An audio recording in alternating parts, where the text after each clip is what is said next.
Okay, so I'm back with the NBB-1616, the 16 channel input, 16 channel output device. Now, one obvious utilization for me is to use it as a studio recording device, either on location, on live shows, or in the studio. You have 16 high quality mic pre's. You've also got outputs if you need to use those for monitoring. Let me just show you the setup. What I'm using here is quite simply, I've got Logic running on the PC. I'm also using Dante Virtual Sound Card. It's a Dante driver software that you buy from Ordinate. It's cheap as chips, costs about $25 or something. And of course, I'm also running a Dante controller so that I can patch the inputs of this to the Dante Virtual Sound Card driver that's on the PC. Dante controller is free, so all you've got to buy here in terms of software is the tracking software of your choice. I tend to use Logic. Other people will use Waves Live or Pro Tools or whatever you want to use to track. The Dante Virtual Sound Card just turns up as a standard I/O driver within Core I/O, so you can use all of the inputs and outputs into it and out of it appropriately.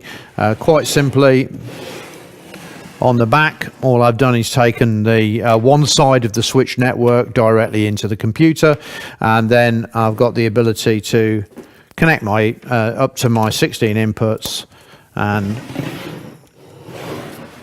just looking here, you can see that I'm monitoring on channel 1. Also, I've got a one-to-one relationship of patching. You can see that here. You can see that channel 1 of the UNiKA unit is patched to channel 1 on the MacBook. Going all the way down to channel 16 is patched to channel 16, so that should flow through. If I go into channel 16 here, let's just go back and look at Logic again. You can also see that I've got input coming on channel 16. So that is a 16 channel high quality preamp. Remember, I can record here at 44.1, 48K, 96K or 192. Now live, I prefer to record at 96K if I can. I can hear the difference, and it gives me a lot more capability, I would say, in post-production. I like to run the plugins 96K. I like the sound of the EQ 96K. For the live environment, actually through live sound through the PA, can I hear the difference between 48 and 96? It's debatable, but in the studio I can. Most of my work is live, followed by post-production, so I'm not generally recording at 192K, but you can.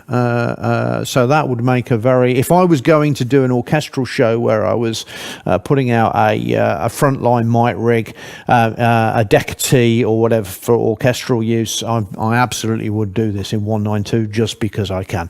Yeah, great unit. Now you can also imagine that I could double this up, use 32 channels, any number of channels that you want. Because of the Dante networking, you're just going to be able to keep on adding those in as you need them. So yeah, that's an obvious use of this unit in my opinion.